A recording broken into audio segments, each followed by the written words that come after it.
여러분, 불평이 많은 사람들이 있습니다. 불평이 많은 사람들은 왜 불평을 많이 한다고 생각을 하십니까? 불평을 하는 이유는 내가 잘못한 게 없다고 말하고 싶기 때문에 불평을 하는 겁니다. 불평을 하는 기본적인 이유는 내 잘못이 아니라고 말하고 싶은 겁니다.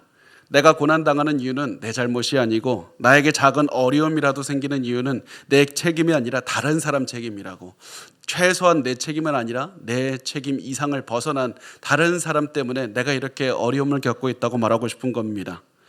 그렇게 삶을 살다 보니까 삶의 작은 것까지도 내 책임이 아니다 이렇게 생각하고 불평하게 되고, 그러다 보니까 삶 전체가 불평거리로 가득 차게 되는 인생을 살게 되는 겁니다.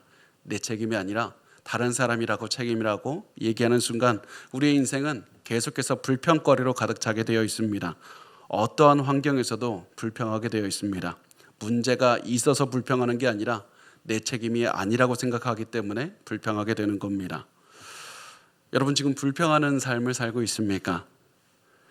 지금 여러분이 겪고 있는 어려움, 내가 잘못해서가 아니라 나의 책임이 아니라 다른 누군가의 책임 때문에 내가 어려움을 겪고 있다고 생각합니까?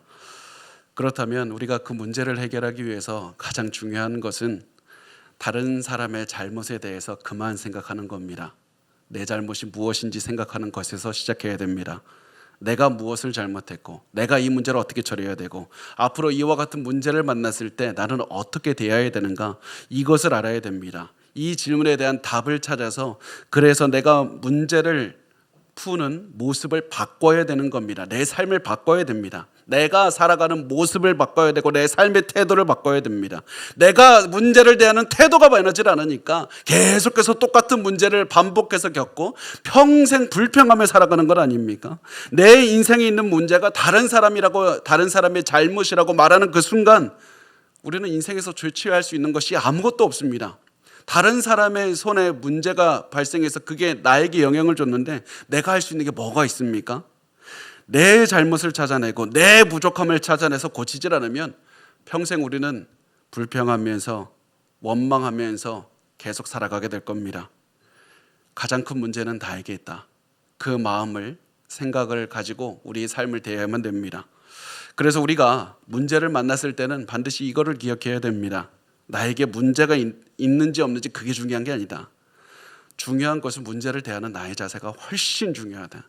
문제를 대하는 방법만 배우기만 한다면 나는 이제부터 달라진 인생을 살 수 있는 것이다. 내가 불평이나 원망이 아니라 내가 기쁨이 가득한 인생을 살 수 있는 것이다. 내가 변하기만 하면 된다. 내가 변하면 된다. 이 마음으로 사셔야만 됩니다.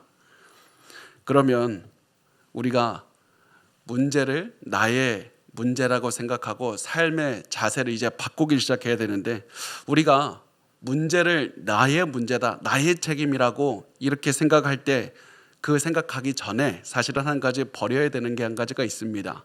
그게 뭐냐면 두려움입니다. 우리는 문제를 내 탓으로 돌리는 것을 굉장히 두려워합니다. 내가 내 탓으로 돌리면 문제 내가 해결할 수 없을 것만 같고, 저 문제 나의 책임이라고 말하는 순간 사람들이 나에게 책임을 물을 것만 같습니다. 내가 잘못한 것 같습니다. 내가 너무나도 큰 손해를 볼 것만 같습니다. 그래서 우리는 어떻게 해서든지 이 문제를 내 책임이 아니라고 말하고 싶어 하는 겁니다. 제가 한 가지 실험을 봤는데요. 똑같은 사람이 똑같은 마트에서 믹서기를 파는 실험이었습니다. 똑같은 사람인데 하루는 이 사람이 믹서기에 대해서 상품을 굉장히 잘 설명을 하는 겁니다. 시연도 굉장히 잘 보여줬습니다. 그러면서 믹서기를 팔았습니다. 그런데 다음 날 이 사람이 똑같은 장소에서 똑같은 믹서기를 파는데 그 사람은 그날 일부러 실수를 많이 했습니다. 잘못을 많이 했습니다. 믹서기 사용법 보여주다가 믹서기를 막 쏟아버리는 겁니다. 말하다가 설명하다가 다음에 할 말도 잊어버려서 어떻게 해야 되나 당황하는 모습들 보여줬습니다. 그런데 놀라운 점이 뭐냐면 상품 판매의 결과입니다. 실수한 날, 잘못한 날이 믹서기를 훨씬 더 많이 팔았던 겁니다. 어떻게 이런 일이 있었을까 하면 이 사람이 실수를 했기 때문이고, 그리고 실수를 했음에도 불구하고 열심히 물건을 팔려고 했던 그 모습 때문이었습니다. 사람들은 실수한 그 사람, 잘못을 한 사람과 동질감을 느꼈고 잘못했음에도 불구하고 열심히 자신의 잘못을 만회하려고 하는 그런 모습 때문에 그 모습에 감명을 받아서 물건을 사게 됐던 겁니다. 누구에게나 문제는 생기고 누구나 잘못은 합니다. 다만 우리에게 중요한 것은 문제가 생겼을 때 그때 포기하느냐, 그게 아니라 문제의 책임을 자신에게 돌리고 내가 그 문제를 해결하기 위해서 무엇을 해야 되는가, 그러면 그때 드디어 삶의 전진을 이루게 된다는 사실입니다. 내 안에 인생에 문제가 생겼다는 사실, 내가 잘못했다는 사실, 그거 중요하지 않습니다. 중요한 것은 인생의 문제를 어떻게 대할 것인가, 그게 훨씬 중요한 겁니다. 그리고 오늘 우리는 인생의 문제를 대하는 모습을 오늘 본문을 통해서 나눌 겁니다. 오늘 본문은 다윗이 전쟁하러 나가기 전의 모습을 그리고 있습니다. 그리고 오늘 우리가 반드시 알아야 될 것은 다윗이 전쟁하러 나가기 전에 가장 먼저 하는 것, 이 본문 말씀의 배경이 되는 것, 그것은 무엇이냐면 다윗이 제사, 다시 말해서 예배를 드리고 있다는 겁니다. 다윗이 예배를 드리는 모습으로 나옵니다. 그리고 단순히 혼자서 예배를 드리는 것이 아니라 많은 사람 앞에서 제사를 하면서 기도를 이끌고 있습니다. 우리가 다윗의 입장이라면 어떻게 생각했겠습니까? 이렇게 치열한 전쟁을 앞두고 어떻게 예배를 드릴 수가 있는가? 조금이라도 더 시간이 있을 때 좀 더 쉬어서 몸의 육체의 피로를 회복해야 되고 군대를 다 정비해야 되고 물자를 확인해야 되고 적군의 상태를 확인해야지, 내가 지금 조금의 실수라도 있으면 죽는 건데 어떻게 한가하게 예배나 드릴 수 있는가? 이런 생각을 할 겁니다. 우리가 기억해야 됩니다. 다윗도 하나님을 믿는 사람이었습니다. 하나님의 마음에 합한 사람이었습니다. 전쟁도 했고 그 전쟁에서 죽을 수도 있다는 그런 위험을 감수하면서 전쟁에 나갈 준비를 했던 사람이었습니다. 그런데 그 사람이 치열한 전쟁을 앞두고 가장 중요한 예배부터 드렸던 겁니다. 어떻게 다윗이 이렇게 할 수 있었는가? 여러 가지 이유가 있습니다. 그 중에서 중요한 것 한 가지는 다윗이 전쟁하는 이유가 하나님의 뜻을 행하는 것이었기 때문이었습니다. 하나님의 뜻을 행하는 것이 자기 삶의 목적이었기 때문이었습니다. 다윗은 내가 전쟁하는 목적은 더 큰 땅을 갖기 위한 것도 아니고 내 명성을 높이기 위한 것도 아니고 돈을 갖기 위한 것도 아니다. 하나님의 뜻을 행하기 위해서 전쟁한다. 이 한 가지 삶의 목표, 자신의 살아가는 목표를 분명하게 하기 위해서 가장 먼저 예배부터 드렸던 겁니다. 사는 이유를 알았더니 전쟁을 왜 이겨야 되는지도 알게 됩니다. 전쟁에 이겨야 되는 이유를 알게 되었더니 삶의 전부를 걸고 자신의 전부를 걸고 싸울 수 있는 힘도 얻을 수가 있었고 용기도 얻을 수가 있었던 겁니다. 다윗은 무엇보다 하나님께 집중했고 하나님의 삶의 목적에 집중함으로써 전쟁이라는 문제를 바라보는 시각부터 바꿨던 겁니다.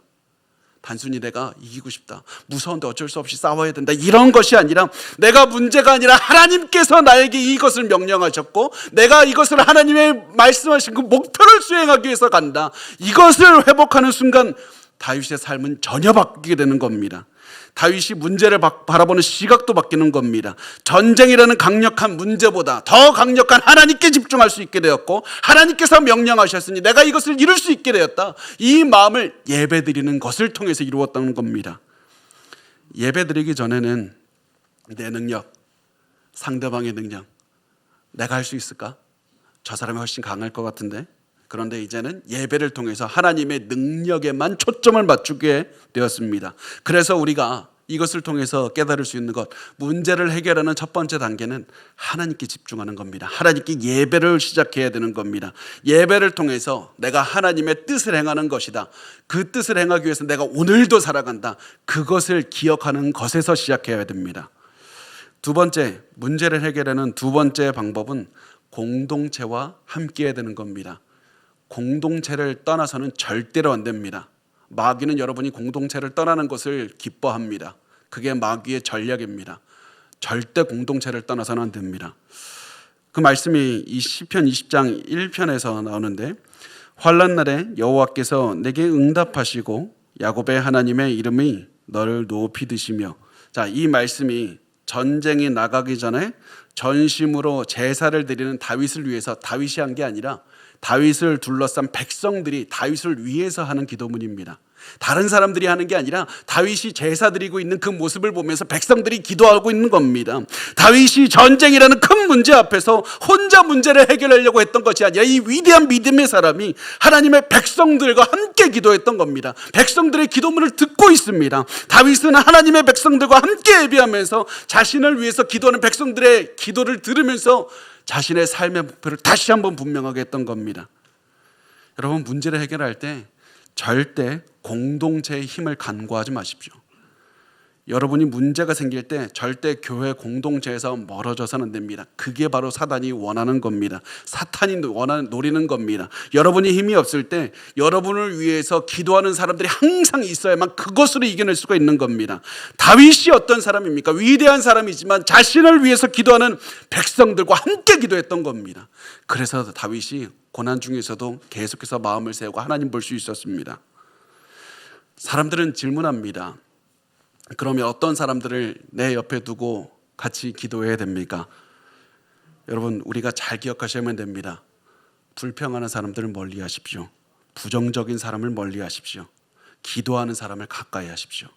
부정적인 말, 불평하는 말, 다른 사람을 헐뜯는 말을 하는 사람들은 나와 영적 공동체를 이룰 사람이 아니라 영적으로 성장을 우리가 이끌어줘야 되는 사람입니다. 영적 기도 공동체를 이룰 수 있는 사람은 아닙니다. 우리가 반드시 우리 근처에 가까이 해야 되는 사람들은 하나님을 높이는 말만 하는 사람, 다른 사람을 세우는 사람, 교회 공동체에서 서로를 위해서 기도하는 사람, 이런 사람들. 그래서 목회자와 함께 기도하셔야 되고 순모임 성도들과 함께 기도하셔야 되고 계속해서 교회 공동체와 함께 하셔야만 됩니다. 여러분, 문제 앞에서 우리를 공동체에서 떼어놓게 하는 것, 그것은 절대 하나님의 뜻이 아니라 사탄의 계략입니다. 이것이 문제를 대하는 두 번째 자세입니다. 세 번째, 이스라엘 백성들은 하나님의 위대하심을 기억하고 하나님을 높였습니다. 이게 중요합니다. 우리 다시 한번 백성들의 기도를 들어봤으면 좋겠는데 시편 20편 1절 다시 읽겠습니다. 시작. 환난 날에 여호와께서 내게 응답하시고 야곱의 하나님의 이름이 너를 높이 드시며. 백성들이 여호와의 이름을 불렀고 야곱의 하나님의 이름을 불렀습니다. 여호와를 불렀고 야곱의 하나님을 불렀습니다. 여호와라는 이름이 중요한 이유가 뭡니까? 여호와는 하나님께서 모세에게 스스로 드러내셨던 이름이기 때문에 그렇습니다. 인생의 실패자로 살면서 아무런 희망 없이 살던 모세를 찾아가서 스스로 드러내셨던 이름이 여호와이고, 노예로 살던 이스라엘 백성들을 강력한 능력으로 구원하신 이름이 바로 하나님의 이름 여호와입니다. 그래서 이스라엘 백성들이 전쟁 앞에서 여호와의 이름을 부르고 있는 겁니다. 또 이 사람들은 하나님을 야곱의 하나님이라고 부릅니다. 야곱의 하나님. 야곱의 하나님이라는 말씀의 의미는 이 말씀에서 그 의미가 무엇인지 드러나는데, 출애굽기 3장 15절 말씀에 보면 하나님께서 또 모세에게 이르시되 너는 이스라엘 자손에게 이같이 이르기를 너희 조상의 하나님 여호와 곧 아브라함의 하나님 이삭의 하나님 야곱의 하나님께서 나를 너희에게 보내셨다 하라. 이는 나의 영원한 이름이여 대대로 기억할 나의 칭언이라. 그러니까 야곱의 하나님이라는 말은 너희 조상의 하나님 여호와 곧 아브라함의 하나님 이삭의 하나님 야곱의 하나님을 줄여서 표현한 게 야곱의 하나님입니다. 그래서 야곱의 하나님은 우리를 선택하시고 사랑하신 하나님의 사랑을 뜻하는 겁니다. 야곱의 하나님은 변함없이 오래전부터 아브라함 때부터 지금까지 계속해서 약속을 지켜주시는 하나님의 신실하심을 뜻하는 겁니다. 그리고 우리가 계속해서 너무나도 힘든 상황에서도 우리를 포기하지 않고 우리를 지켜주시고 우리를 인도하시는 하나님의 전능하심을 뜻하는 것이 야곱의 하나님입니다. 다시 말해서 이들은 전쟁하러 나가는 다윗에게 하나님의 위대하심을 기억하라고 기도했던 겁니다. 그 누구보다 높으신 하나님을 기억하기 위해서 기도했습니다. 이들은 다윗에게 이렇게 말한 겁니다. 왕이여 당신의 능력을 보면 아무런 희망도 없습니다. 그러므로 하나님의 능력에 집중하십시오. 하나님의 능력에 집중하면 이 한 가지 너무나도 당연한 사실을 깨닫게 될 겁니다. 당신의 능력은 처음부터 중요한 게 아니었다는 사실입니다. 전쟁은 위대하신 하나님의 손에 달려있는 겁니다. 하나님의 능력에만 어떻게 해서든지 의지해야 되는 겁니다. 이것이 백성들이 다윗에게 했던 말이었습니다. 이것을 보면 우리가 문제를 대하는 자세와 이 성경이 문제를 대하는 자세가 다르다는 것을 우리가 알 수 있습니다. 우리는 문제가 생기면 문제에 대해서 생각합니다. 문제를 이길 방법만 생각합니다. 주변 사람들을 찾아가서 문제를 어떻게 해야 되냐고 상담하는 것만 계속합니다. 그렇게 하면 우리 문제를, 마음속의 문제를 훨씬 크게 만드는 겁니다. 우리가 해야 되는 것은 하나님에 대한 생각으로 가득 채우는 겁니다. 하나님의 위대하심에 집중해야 됩니다. 하나님을 찬양하십시오. 하나님을 높이셔야만 됩니다. 그러면 위대하신 하나님께서 나와 함께 하신다는 그 사실 때문에 마음이 평온할 수 있고 문제를 해결할 수 있는 능력이 생기는 겁니다. 그래서 백성들은 이렇게 기도합니다. 시편 20편 2절에 성소에서 너를 도와주시고 시온에서 너를 붙드시며, 하나님께서 성소에서 다윗을 도와주신다고 하는데 성소는 하나님의 임재를 상징하는 겁니다. 성소에서 너를 도와주신다는 것은 하나님께서 너와 동행하신다는 겁니다. 하나님의 임재와 함께 하신다는 겁니다. 하나님께서 너와 곁에 계신다. 직접 너의 곁에서 적과 싸우실 것이다. 너가 싸우는 것이 아니다. 나와 함께 하신 하나님께서 너에게 필요한 모든 것을 제공해 주실 것이다. 이 기도를 통해서 백성들은 다윗에게 이렇게 말했던 겁니다. 너와 함께 하시는 위대하신 하나님을 기억하라. 위대하신 하나님은 너의 모든 필요를 채워주실 것이다. 하나님의 위대하심을 기억하고 하나님을 높이라. 여러분, 우리가 기억해야 될 게 있습니다. 우리가 문제를 대했을 때 우리가 문제를 이기는 전쟁을 한 적은 단 한 번도 없습니다. 문제를 이기고 지는 것은 하나님께 달려있는 겁니다. 우리는 문제를 이기는 전쟁을 하는 게 아니라 하나님을 찬양하는 전쟁을 하는 겁니다.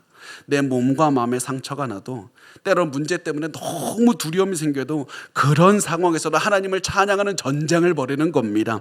그래서 전쟁을 하게 되면, 큰 문제가 여러분을 찾아오게 되면 너무 무섭고 너무 두렵고 너무 분노하고 너무 화가 나고, 그럴 때 우리가 해야 되는 전쟁이 무엇입니까? 무엇보다도 크게 하나님을 찬양하는 겁니다. 하나님을 높이는 겁니다. 하나님을 위대한 하나님을 찬양하고 생각하는 겁니다. 묵상하는 겁니다. 내 입술에서 하나님을 찬양하는 것을 그치지 않게 해달라고 그것을 위해 기도하셔야만 됩니다. 문제 속에서 계속 하나님을 찬양하면 문제는 지나가게 되는 겁니다. 그런데 문제 속에서 문제만 생각하고 있으면 우리는 지는 겁니다. 찬양하는 전쟁에서 지면 다 지는 겁니다. 찬양하는 전쟁에서 승리하셔야만 됩니다. 네 번째, 문제를 대하는 네 번째 단계는 하나님과의 관계를 회복하는 겁니다. 내가 살면서 하나님과의 관계에 방해가 되는 것이 있으면 문제가 생겼을 때 제거하셔야만 됩니다. 우리 하나님과의 관계에 방해가 되는 거 다 없애야 됩니다. 지금까지 반복해왔던 죄도 끊어버리셔야만 됩니다. 하나님을 더욱더 알 수 있는 습관을 시작하셔야만 됩니다. 그래서 시편 20편 3절에서 이렇게 말씀합니다. 내 모든 소재를 기억하시며 내 번제를 받아주시기를 원하노라 셀라. 백성들은 다윗의 제사가 하나님께 연락되기를 해달라고 기도했습니다. 제사가 받아들여진다. 이것은 단순히 다윗이 비싼 재물, 많은 재물을 가져갔다는 게 중요한 게 아닙니다. 하나님 그런 재물 안 받습니다. 하나님께서 받으시는 재물은 믿음으로 드리는 재물, 삶에서 자신의 전부를 다해서 몸과 마음을 다해서 하나님을 찾는 자의 재물을 받으시는 겁니다. 우리가 하나님을 찾기 위해서 죄에서 회개하고 우리 모든 삶을 하나님께 헌신할 때, 그때 우리의 재물을 받으시고 우리와 하나님과의 관계가 회복이 될 때 하나님과 우리가 진정한 예배의 관계에서 회복이 되는 겁니다. 그래서 여러분, 우리 기억하십시오. 우리가 우리 마음을 죽이는 습관을 계속 반복하면서 하나님이 주시는 생명의 능력을 체험할 수는 없는 겁니다. 죄를 계속 반복하면서 하나님께서 주시는 영적인 능력을 체험할 수는 없는 겁니다. 분노하고 음란한 것들을 보고 도둑질하고 모든 악한 것들을 하면서 하나님의 위대하신 능력을 체험하게 해달라고 기도할 수는 없는 겁니다. 안 됩니다. 우리를 힘들게 하는 어려운 문제, 어려운 고난을 만나면 그때부터 해야 되는 건 내 삶의 더러운 것들이 무엇인가 잘라버려야 됩니다. 거룩하게 하시는 하나님께서 거룩한 그 하나님을 따라가기 위해서 우리의 모든 것들을 회복해야만 됩니다. 삶을 다시 시작해야 됩니다. 이것이 네 번째입니다. 다섯 번째, 마지막으로 문제를 해결하기 위해서 우리가 해야 되는 건 하나님의 평안을 구하셔야만 됩니다. 하나님의 평안을 구하십시오. 절대 서둘러서 안 됩니다. 하나님이 주시는 평안한 마음으로 문제를 하나씩 대해야만 됩니다. 우리가 인생을 살면서 아무리 큰 문제가 와도 당장 1분 1초가 급하게 결정을 내려야 되는 순간은 많지 않습니다. 지금 당장에 내가 문제를 해결하는 말을 해야 되는 순간은 그렇게 많지 않습니다. 미룰 수 있습니다. 하나씩 하나씩 하나님께서 하나님의 응답을 구하면서 하나님께서 주시는 평안을 가지고 천천히 걸어가셔야만 됩니다. 그래서 오늘 우리가 본문에서 백성들이 외치는 셀라라는 괄호 안에 들어있는 이 말을 기억하셔야만 됩니다. 셀라가 무엇인가? 셀라의 의미에 대해서 정확하게 100% 이것입니다 라고 말할 수 있는 학자들은 없습니다. 그런데 그 중에서 굉장히 많은 학자들이 셀라의 의미가 뭐라고 주장을 하냐면 중지한다라는 그런 의미로 주장을 합니다. 중지한다. 무엇을 중지합니까? 지금까지 찬양하면서 불렀던 노래들 중지하라. 악기 연주 중지하라. 그리고 방금 너가 말한 그 기도문, 너가 방금 읽은 하나님의 말씀, 그 진리를 묵상하라는 겁니다. 다시 한번 너의 묵상하면서 그 가슴 속에 새겨야 된다. 깊이 생각을 하라는 겁니다. 지금 전쟁을 앞둔 다윗에게 너무 급하게 하지 마라. 지금까지 찬양하고 기도한 내용 잘 묵상해야 된다. 그거 기억해야 된다. 절대로 너의 가슴에 새겨서 잊어서는 안 된다. 그 얘기를 하는 겁니다. 여러분, 우리 기억해야 됩니다. 우리가 큰 문제를 만나서 많은 행동을 한다고 해서 많은 것들을 이룰 수 있는 게 아닙니다. 제가 몇 번이나 인용한 어떤 어머니의 그 말씀인데요, 다시 떠올리시길 바랍니다. 그분이 어린 아이에게 이렇게 말씀했다고 합니다. 아이야, 놀이터를 여러 번 달린다고 해서 너가 원하는 목적지에 갈 수 있는 게 아니란다. 우리가 많이 움직인다는 거, 빠르게 움직인다는 거 아무것도 중요하지 않습니다. 우리에게 중요한 것은 하나님께서 원하시는 목표를 향해서 하나님의 뜻을 행하면서 한 걸음씩 한 걸음씩 움직이는 게 가장 중요한 겁니다. 이렇게 한 걸음씩 걸어가면, 하나님께서 주시는 여유를 가지고 평안을 가지고 한 걸음씩 걸어가면 하나님께서 우리에게 전쟁에서 승리하게 하시는 겁니다. 그래서 백성들은 이렇게 기도한 다음에 하나님께서 다윗을 승리하게 해주실 것이라고 확신했던 겁니다. 이미 전쟁하기 전에 이미 승리할 것이라고 확신해서 이렇게 기도했습니다. 시편 20편 4절에서 5절 말씀을 보면, 내 마음의 소원대로 허락하시고 내 모든 계획을 이루어 주시기를 원하노라. 우리가 너의 승리로 말미암아 개가를 부르며 우리 하나님의 이름으로 우리의 깃발을 세우리니 여호와께서 내 모든 기도를 이루어 주시기를 원하노라. 여기서 말하는 다윗의 모든 소원대로 이루어 주신다는 말씀은 단순히 다윗이 모든 욕심대로 다윗이 원하는 것은 무엇이든지 이루어 주신다는 말씀이 아닙니다. 다윗이 하나님의 뜻을 행할 때 그 모든 뜻을 이루어 주신다는 겁니다.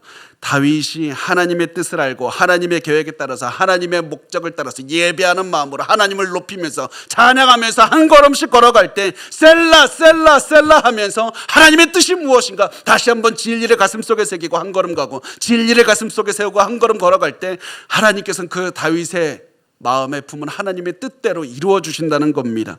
그래서 그렇게 싸울 때 전쟁에서 승리할 것이라는 것을 확신했고, 그래서 다윗은 지금 전쟁하러 나가기 전이지만 이미 백성들은 다윗이 전쟁에서 승리했다는 사실을 확신했던 겁니다.